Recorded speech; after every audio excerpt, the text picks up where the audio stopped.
Greetings, stars. We're going to go ahead and get into channeling this energy. Now, a recent full moon could have you in your fields. However, what I'm getting is the ladder to success is what is needed to be worked on for you to move forward.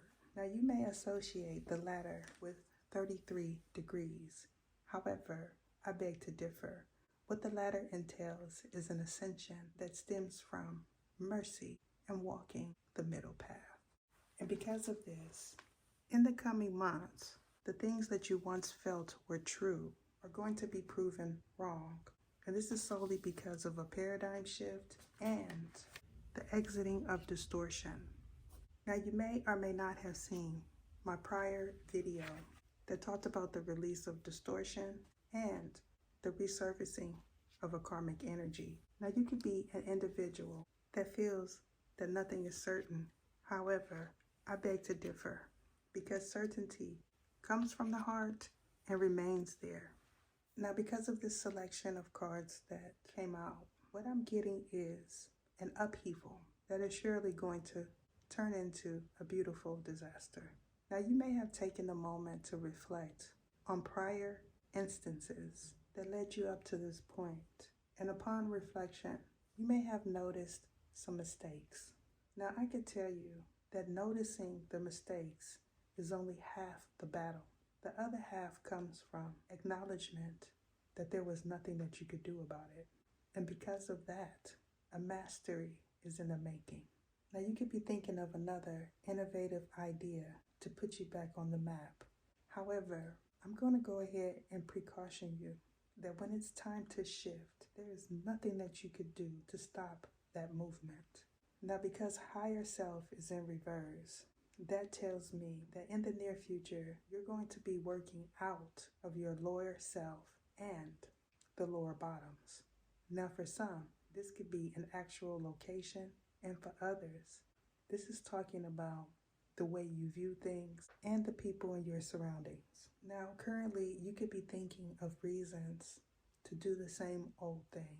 However, what I'm getting is you need to get out of your mind and get into activity.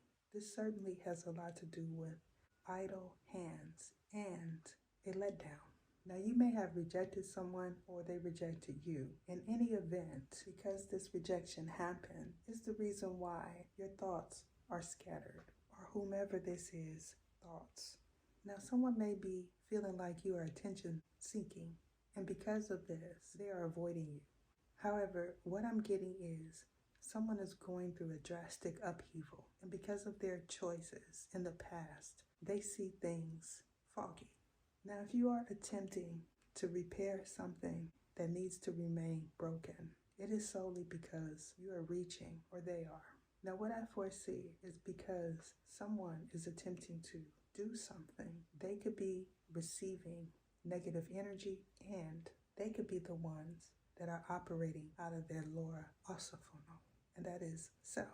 What I'm also picking up is a project that is almost complete is going to go through some type of distorted energy. Now, for some, this distorted energy entails a meeting of a person that is going to cause an upheaval, and when they do so, as quick as they came will be as quick as they left. And for others, because someone is seeking attention in a major way, what they feel is abundant is going to be the cause of a tower. Now, you could be leaving a home or attempting to repair one. And because of this, you're not able to see things clearly, and you're reaching for something that needs to be over. Now, in regards to being in deep contemplation regarding a loss, someone could have rejected you in a manner that made you feel like you were unworthy, and or this individual feels like you did them dirty and you didn't have to do it that way. What I'm getting is it is in accordance to divine justice that it happened that way. And what that entails is past life karma. Now, that is not solely talking about someone that did you dirty receiving the same. What that entails is there was an accumulation of distorted energy in the past that needed to be healed or sent back in your current environment or body. And because of this, reasoning is not something that you need to do. What needs to happen is the acceptance of who you are and your purpose. Now, because we have these reversed cards here on the table, what I'm going to do is discern them on tier 2. Since you are a more member, you already have access to it, so you can expect to see it on tier 2. Deuces. What is your name? What is your name? Sergisias Ietha.